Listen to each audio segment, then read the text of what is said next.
There we go. I am, so welcome to Joker's Wild Side. I am Lobo, I'm Jax. and today in our Joker's Corner, we have a lot of news, so we're going to jump right into it. Let's start off with reviewing the Thanksgiving games. Well, one, the Monday night game, and then we'll jump into Thanksgiving and today's game.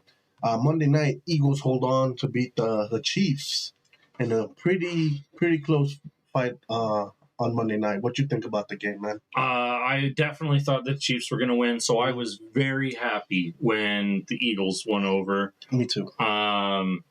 The Eagles powered through it. They were getting pretty tossed around by the Chiefs early on in the game, and then that's about the time that I stopped watching. The Chiefs had, I think, 14-point lead on them when I stopped watching.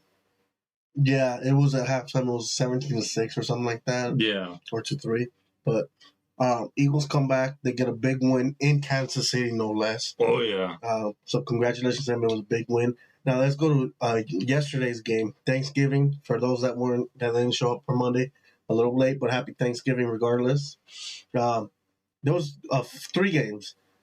So I had written the games down on the before, and the winners too, just to see how I would do.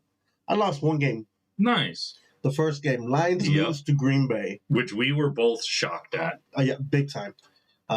We talked today at work. It was like, I don't think anybody saw that coming.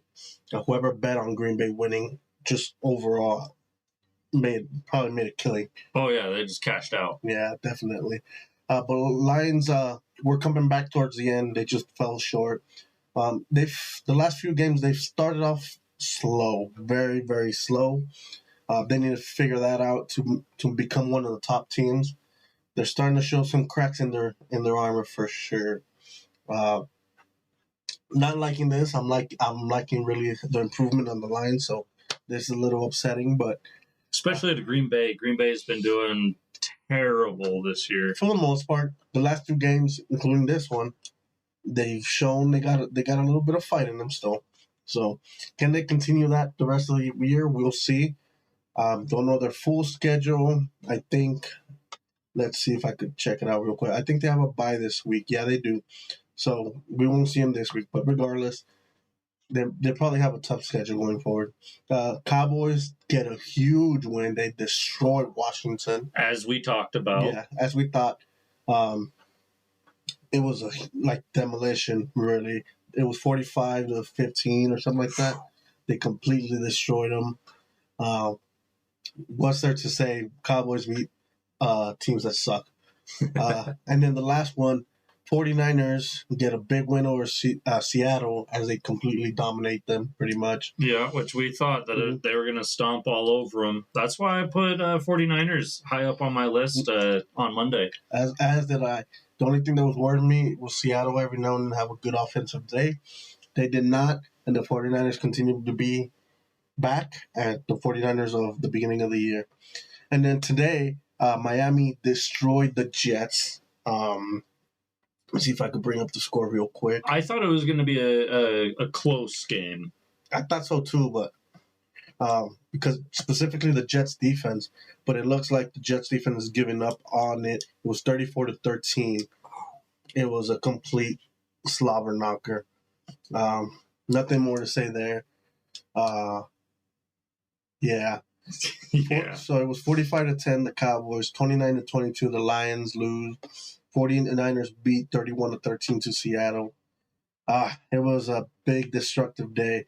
On today's game, there was a little bit of an injury concern on Tua's arm. He got slashed with something.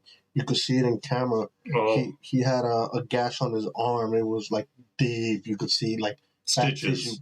Fat tissue. I think they stitched him and they covered it up. Mm-hmm. So played through the pain. Yeah, and that's what we do, right? As athletes, as professional performers, like pro wrestlers and all that, we fight through the pain. Athletes do it all the time. So he probably did, and boy, did it not matter at all.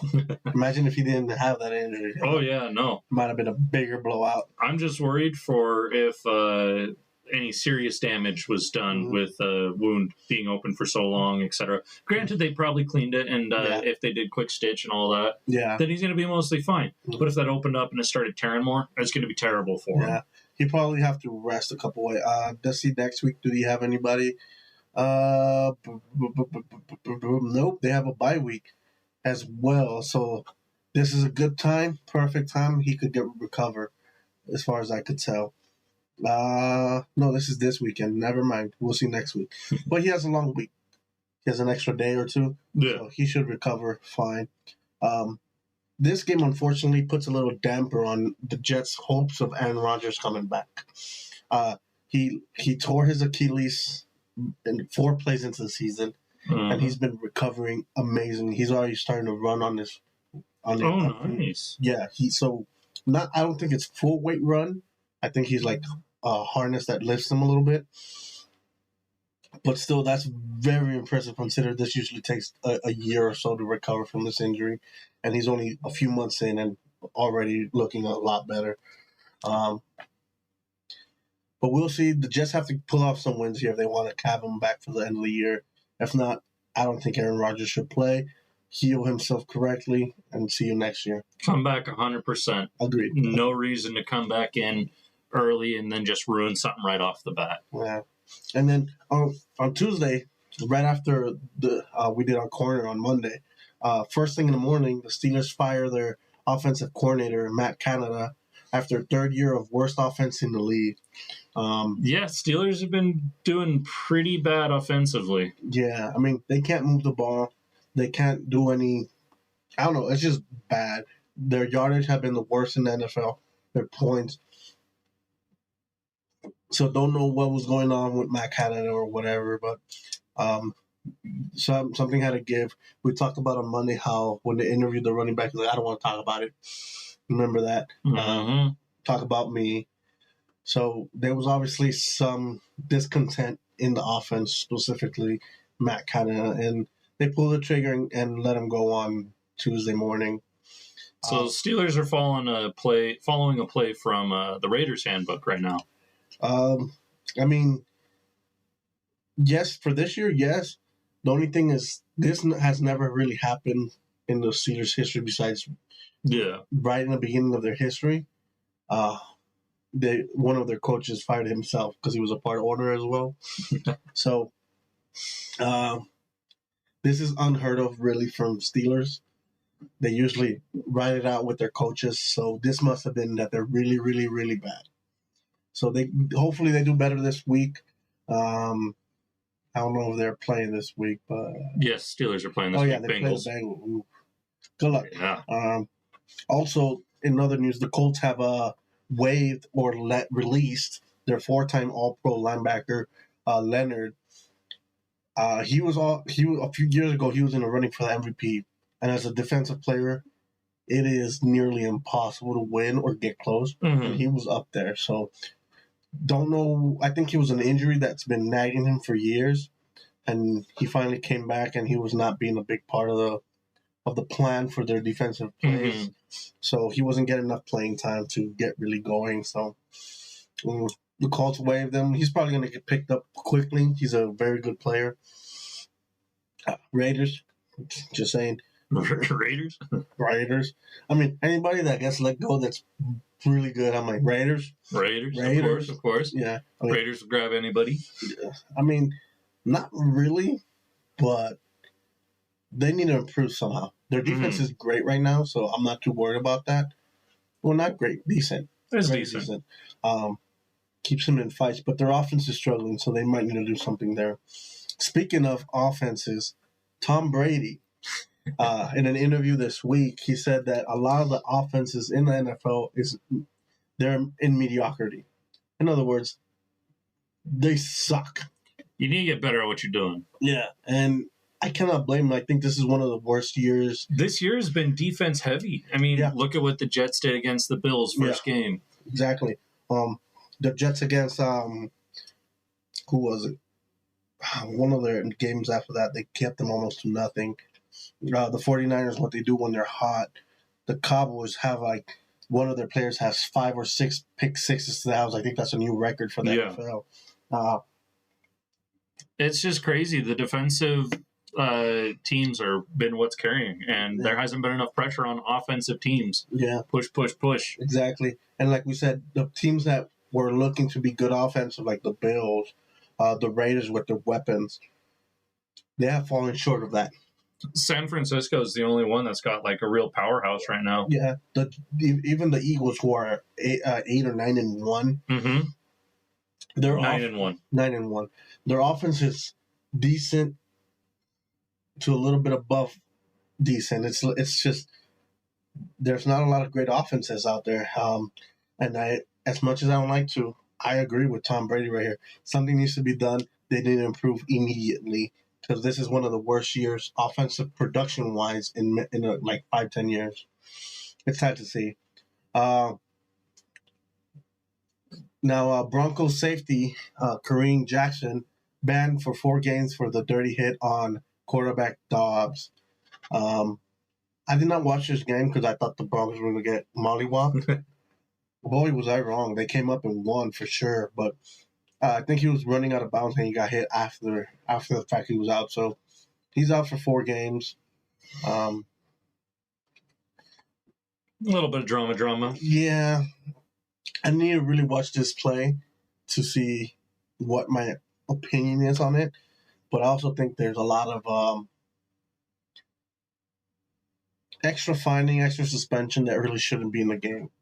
Sometimes shit happens. It's a collision sport. Mm-hmm. What do you think was going to happen? Sometimes you're going full steam, and it's hard to stop. 100%. 100%. Yeah, so that's the news besides the games that we're going to talk about. That is this weekend on Sunday specifically. And we're going to do our picks as well. Let's go in order here. I put them out of order there, so I'm going to go off my list real quick. All right. Bucks and Colts. I got Bucks on this. Oh, you got the Bucks. I'll take the Colts. I think I'll take the Bucks. I think the Bucks have an overall better team. I think the Colts are going to just struggle just a little bit too much to make that final push. The Bucks, have a great defense. They just play really well all together, all at once. Yeah, they do. One game that I don't think none of us care about because it's going to be a clusterfuck. The shitty-ass Patriots and the shitty-ass New York Giants. It's a rough decision for me. My gut feeling right off the bat was Patriots were going to win, and then I was like, wait, it's the Giants. I don't know. So it's very difficult for me to decide. They're both. It's definitely going to be very. It's going to be a terrible game. Yeah. I got the Giants just because what they did last week to Washington. I don't think they should have done that. But I have a feeling that the Giants are going to fall flat this week. Yeah. I'm going with my gut, sticking with my gut. Patriots taking it. Okay. The Steelers and the Bengals. This one was very hard for me. This is one, we just talked about it. They have a new OC, the Steelers do, and then the Bengals quarterback is out for the season after his hand injury. What do you think here? I mean, if they got a new offensive coordinator and they get on top of it and run their plays, Steelers can run away on this game against the Bengals. I agree. I think without Joe Burrow, the Bengals don't have a shot in hell. I got the Steelers even with the new OC. Next, the great Carolina Panthers. Couldn't finish that. The sucky-ass Panthers versus the sucky-ass Titans. Another mollywop game. Not a mollywop, a crappy-ass game. So we were talking on the sidelines about this, and we were saying that this is one of the games that the Panthers might be able to take. Yeah. And I'm going with the Panthers are going to take this. This is going to be their first win. No, they got one win. Oh, second win. I forget. They're just that bad. You're not wrong. I thought so, too, a few weeks ago. They switched my mind. I'm going Titans. Fuck the Panthers. They suck ass. You're a Steelers fan, but Pocket does have anyone to help him score. I'm sorry, I had a little stroke reading that. I'm a little stupid. Oh, they don't have offensive weapons. Yeah, but regardless, I don't think the Bengals have, without Joe Burrow, they fall flat. They do not do anything. Their defense could carry them, but I think the Steelers will do enough to beat them because the Steelers also are no pushovers on their defense. So yeah, I think it'll be tight, but I think the Steelers pull away with this one. Going on to the next one, the Jaguars versus Texans. This is going to be a great game. Texans riding hot with the rookie. Jacksonville Jaguars hot all year so far. Yeah, also another very tough decision for me. I don't remember exactly where I settled on this. I think I was going with Texans on this. I'm going Jaguars. I think they get back their loss from earlier in the season. I think they're not going to go 2-0-2 to the rookie. Saints Falcons. This one's very easy for me. Falcons have a dysfunction right now in their office and in their with everything really. So I'm going Saints here, and it's Derek Carr led Saints. So yep. I'm going Saints. I agree with that. We got the Rams and the Arizona Cardinals. There's going to be another sucky team. The Rams quarterback is out. Cardinals, yeah, he's out for the season, I believe. He got injured a few weeks ago. Cardinals just got their main man. I can't remember his name. But they look good in a few games. They haven't been able to win besides the first one. I got the Cardinals here. The Rams without their they just can't move the ball. Yeah, see, originally I had the Rams on that, but I didn't know that about their quarterback, so I'm going with Cardinals on that as well. It's going to be weird without that. We got Browns and the Ponies, Broncos. This one's interesting because the Browns lost their quarterback for the season too, but their backup has been playing very well enough, and their defense is one of the best. So, and then the Broncos have been coming up 2 big wins back to back against the Chiefs and last week against the Vikings. And the two decent teams that is a little bit of a sidewinder. Mm-hmm. Yeah, sidewinder. Yeah, what you got here? I got to stick with the Browns. Me too, as I want the Broncos to lose because they're in my division. Simple as that. Bills, Eagles, this could be potentially the game of the week. I think this is going to be game of the week. Yeah. This is going to be a tough one. To me, this game depends on what Bills show up. Because if the ones that had the potential to win the Super Bowl this year show up like they showed up in a few games, Eagles might have an issue here. But I'm going Eagles for the reason is they're hot. They beat the defending champs. I don't think the Bills have enough to cool them down. What you got? Sorry, bud. I know you're a Bills Mafia guy. But I'm also loving the Eagles right now, too. So it's very difficult for me to make a decision here. I think when I was having my original debate, I was going with Eagles anyways. Okay. Just because they've just been playing so well. And as we were just complaining about, Bills' offense have just not been showing up. It hasn't been. It's been lackluster. Agreed. So yeah, we both got the Eagles here. Now this is the game for me that's really challenging. Chiefs and Raiders. Challenging for the fact that it's the Raiders. They're my team. Mm-hmm. It's the Chiefs. They're champions. But Chiefs showed on Monday night specifically, and in the weeks before when they lost to the Broncos, they are beatable. Mm-hmm. If the defense could hold Travis Kelce down and keep him from running buck wild on them, I think we have a chance. But that's the only chance. It's a very close call. Yeah.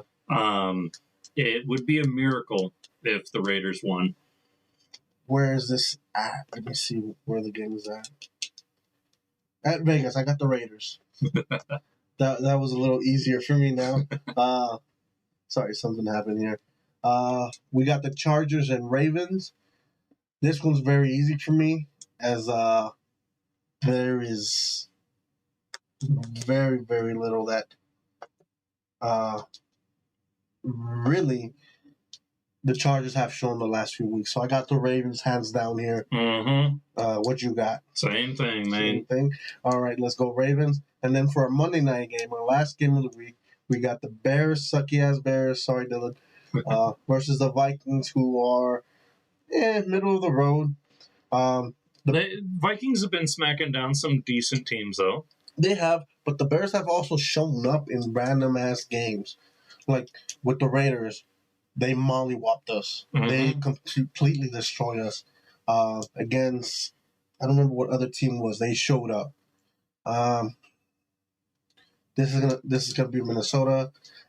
I think it's a tight one. I think Minnesota pulls away with this one. Me too. Even thinking about it beforehand, I was like, the Bears, they're getting better slowly, but it's too slow. And I think the Vikings are already on a different level that the Bears just can't jump up to. Agreed. But that's our picks. Let us know down on the comments if you agree, disagree. Let us know your guys' picks in chat. There you go, especially that.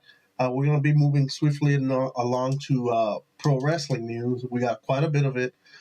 First of all, on Monday Night Raw, it was announced the fifth member for the Survivor Series War Games with that was going to join Cody Rhodes, Sami Zayn, Jey Uso, and Seth Rollins was the returning Randy Orton. We've been waiting for about a few years for his return. He's been injured and trying to get back. I don't know if it was just the injury that was keeping him away, but if I remember, it was a back or leg injury. I think it was a back injury, but don't quote me on that. I haven't really read into it for a while. This is great. As I saw the Survivor Series card, I'm not really up into it, really. The only people that I'm really excited to see is the whole group of Randy Orton, Cody, Sammy, Jay, Seth freaking Rollins. Yeah. That's a good team right there, and I feel like they'd be able to walk away with anything. Agreed. Since we're talking about it, let's just go over straight of the Survivor Series War Games cards so far. We got the Women's War Games with Bianca Belair, Charlotte Flair, Becky Lynch, and Shotzi versus Damage Control of Bayley, Io Shirai, Sky, Kairi Sane, and Asuka. Everybody I love against everybody I hate. No, because you love Asuka. No, that's what I'm saying. Damage Control versus like Bianca Belair and stuff like that. Oh, yeah. That's right. Everybody I love versus everybody I hate. Mostly everybody I hate. Yeah. So we talked about this a little bit in the predictions. I think there'll be some betrayal here. Mm-hmm. Who would it be? We talked about that on the Monday stream for JoJers Wildside Corner. Check it out there at the end of the video. Then we got Santos Escobar, who just recently betrayed Rey Mysterio and LWO versus Carlito. I think this will have interference from a team that's coming up to join Santos Escobar in this new stable. Mm-hmm. This could be the beginnings of the war that we were talking about between LWO and whatever the stable is for Santos Escobar. The street fight. Yes, the one that we want. That's how it has to be. That's in one of those messy street fights. Mm-hmm. It's just got to be bodies against bodies. Yes, that's what it's going to have to be. Then after that, WWE Women's World Championship, Rhea Ripley, Mami versus Zoe Starks. Zoe Starks still needs... Jeez, that flew. Yeah, I lost my pen. It's gone. We'll get it later. Zoe Starks still needs a lot to prove. Still doesn't have enough fire behind her. She's a great performer, but Rhea Ripley is too hot right now with everything going on with the Judgment Day. I mean, the fans love her, even they're supposed to hate her, like yourself. You have anything else to add to that besides Mommy? Mommy. All right, that's what I thought. Next is the Intercontinental... Jesus Christ. Intercontinental Championship match. No, my page just refreshed for no reason. Intercontinental match between Gunther and The Miz. That is not a fight that I didn't even care to see. I kind of agree. But the only reason I think they're doing it is The Miz is also a very known former Intercontinental Champion that did very well with it. I keep saying this. It's time for Gunther to move on.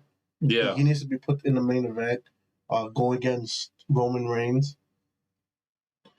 Is Miz the guy to beat him? I personally don't think so, but I can see the logic behind it. Yeah, I can too. I can see the logic of Miz taking it away. Yeah. And then after that, we got the men's War Games match between Cody Rhodes, Seth Rollins, Jey Uso, Sami Zayn, and the returning Randy Orton, like we mentioned, versus Judgment Day of Damian Priest, Finn Balor, Dominic, JD McDonough. I don't know how to pronounce that. Where's that at? Highlight it. McDonough? Something like that. McDonald's? Yeah, McDonald's? No, McDonough.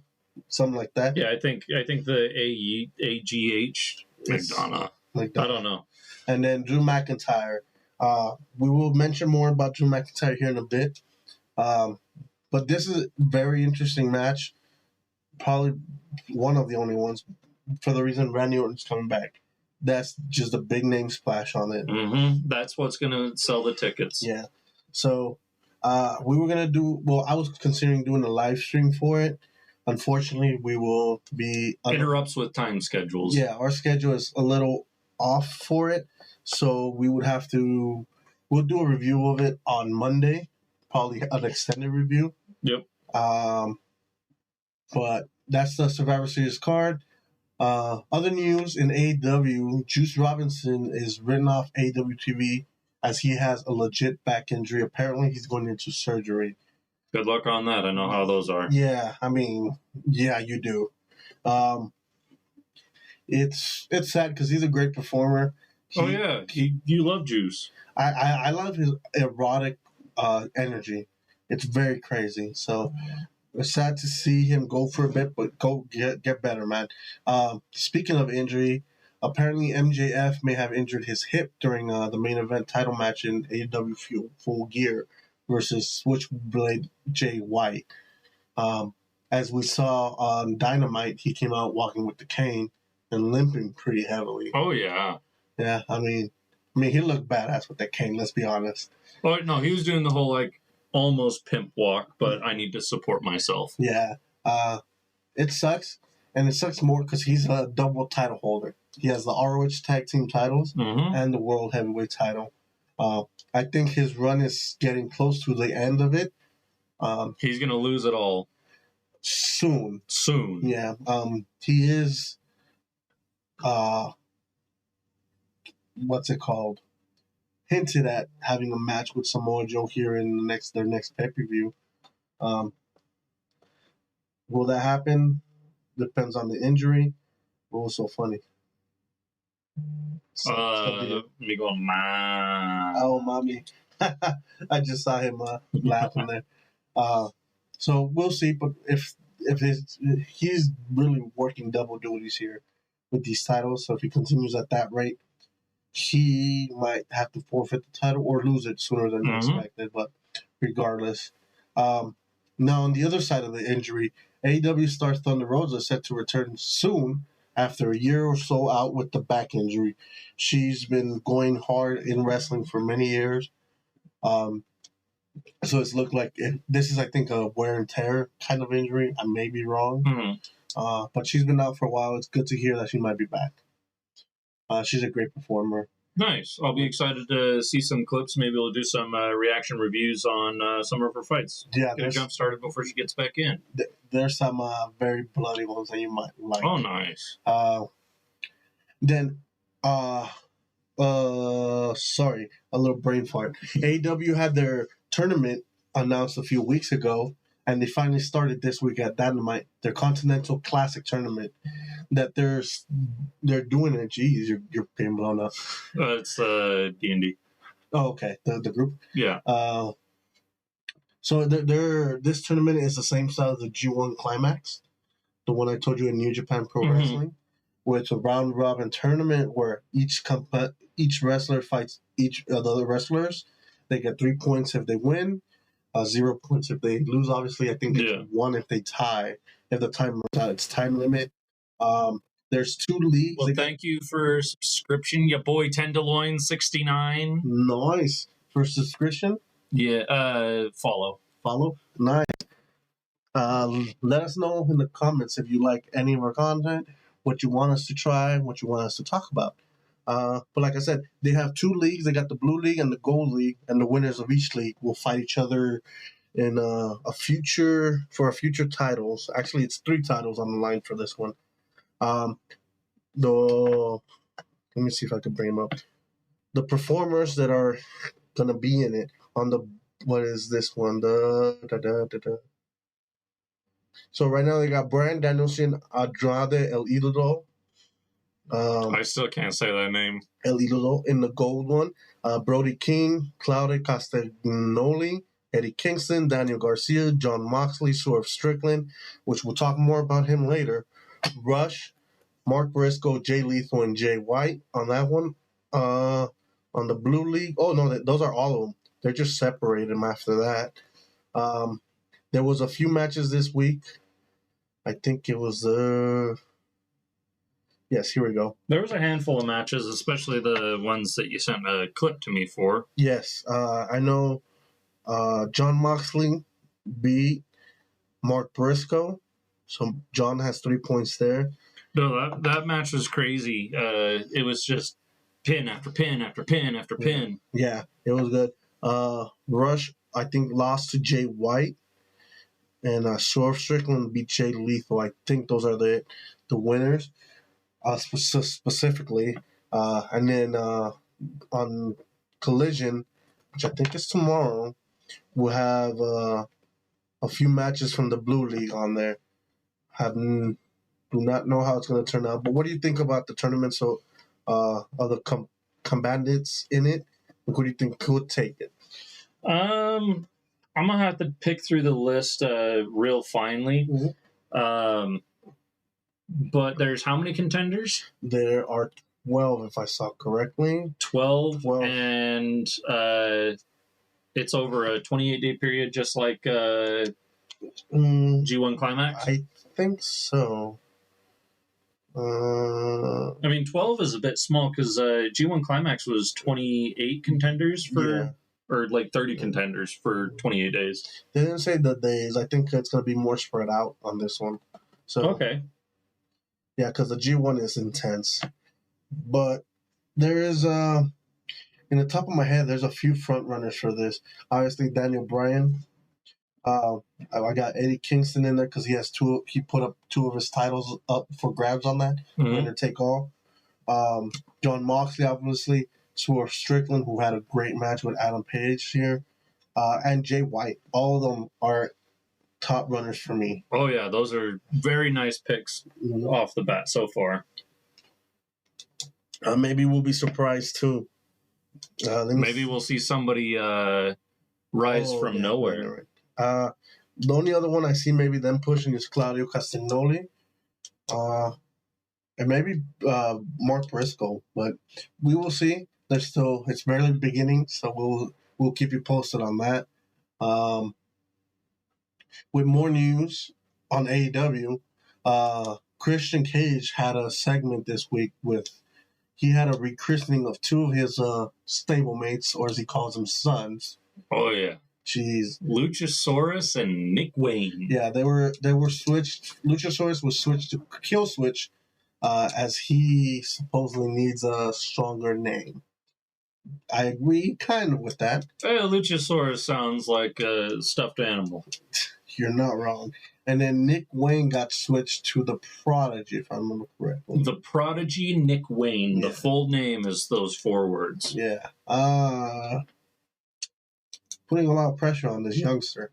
I'll tell you that much. But and then after that, his mom comes out, starts arguing with Christian. And Christian just roasts her into the ground. And if you guys haven't seen the clip, I recommend it. Yeah, there's tears, definitely. So much happens. Luchasaurus, we'll talk more about this in our one of our last segments today, but Edge comes out, spears Nick Wayne, and then congratulates him in front of his mom. That was to me that was great for two reasons. It makes him look like a beast, takes out Nick Wayne, and then the storyline of his mom still being there. So good. And the worst news. Yeah. Ronda Rousey Debuts for ROH. This is going to lead to our segment that we do every Friday. Our first segment is the pro wrestling worst moments of this week. And there's really nothing wrong that happened there, or that it was particularly bad. We just think it's a bad decision, personally. Personally, yes. It's the way things ended in WWE were very bad. The last run she had was horrendous. Maybe I do give her the benefit of the doubt. The grind with WWE is tremendous, that it kills a lot of people's love for the sport, for the business. So maybe this will bring up her joy and bring up the juices again and have her flow. So I'm hoping that's what that is. And maybe we'll enjoy watching her again. Yeah, and this might be a very good reset for Ronda Rousey, honestly. That too. Just because, she is the person that she is. Nobody can change that. Yeah. But the freedom of being able to do more is where it will be more in her wheelhouse. And that's what I'm excited to see from Ronda Rousey. Yeah. Other than that, I'm not excited to see her whatsoever. Yeah. So we'll give her the benefit of a doubt that maybe this would have, like you said, it's a new refresh moments that she could feel better and fell in love with this again. But the way that last ended with WWE, don't care about this yet. You had another one that you talked about during the Luchasaurus that we were. Oh yeah, so Luchasaurus,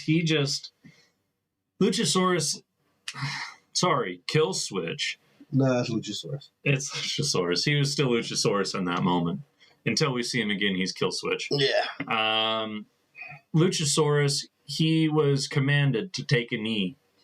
And it made him look inferior. Very, very weak. And hopefully this is like the last that we see. If we see Kill Switch come back and he is stomping on heads and doing this and doing that, maybe it'll be good for him. But does a name change really change the person who's behind the mask? He's already behind a mask. Yeah. I thought he was going to unmask him, really. I think that would have been... That's what I was expecting, was him to rip it off, and this is what we're dealing with. Yeah. I think that would have been the move, but that could still happen regardless. But yes, I agree with you 100%. When he was told, you kneel, when Christian Cage was telling him that, made him look very, very weak. When he stood in front of, what's his name, Nick Wayne's mom, he looked a little stronger, but he still had those doubts, made him look weak.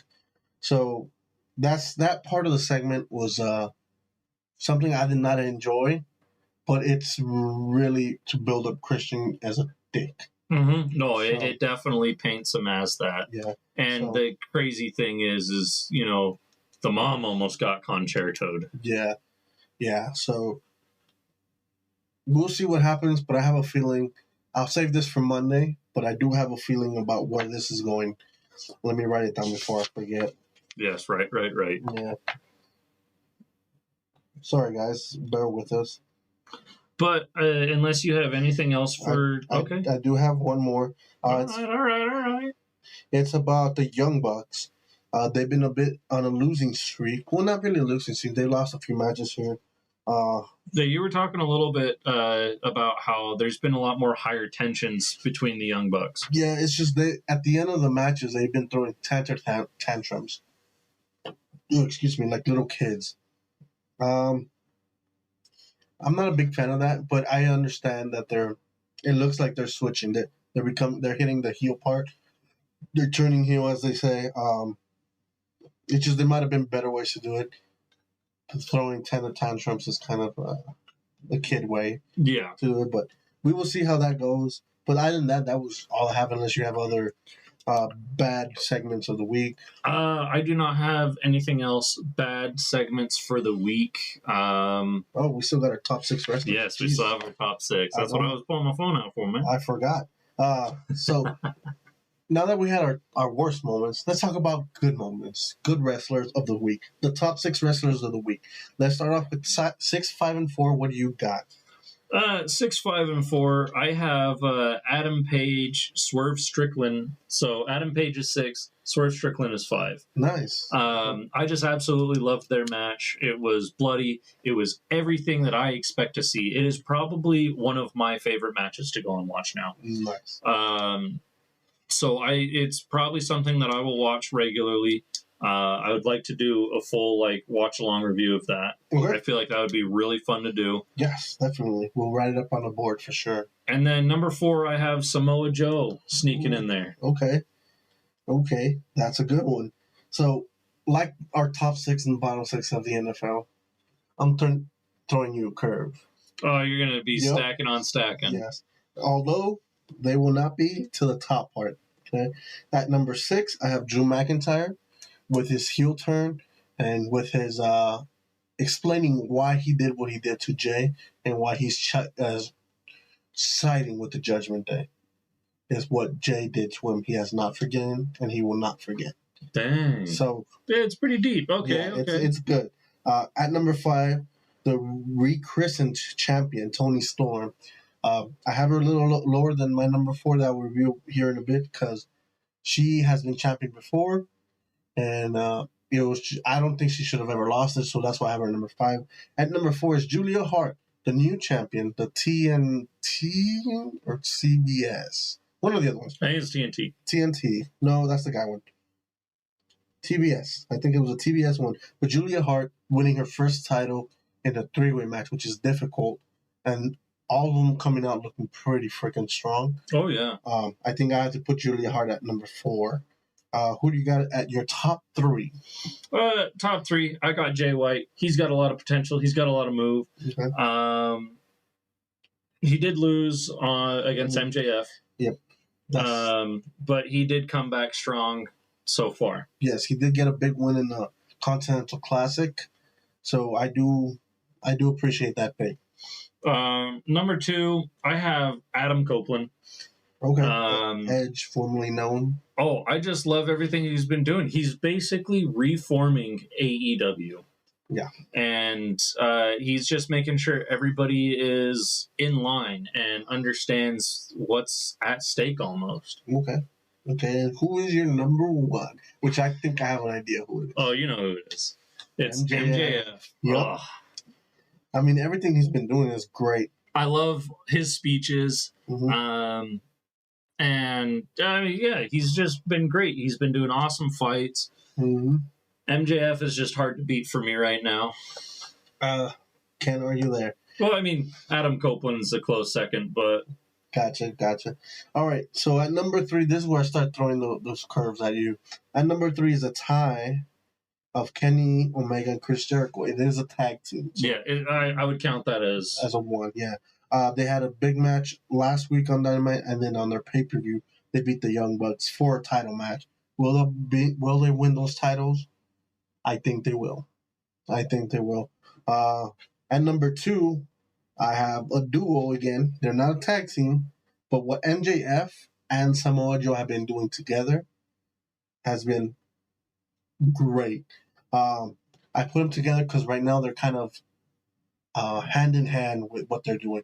Samoa Joe coming and helping MJF for defending his Orange title. Samoa Joe relinquishing his title, saying, I don't want any title unless it's the heavyweight title next. And he's saying that's going to be his next one. I see some things happening with Samoa Joe and MJF. I think so too. And I'll leave that for a Monday stream.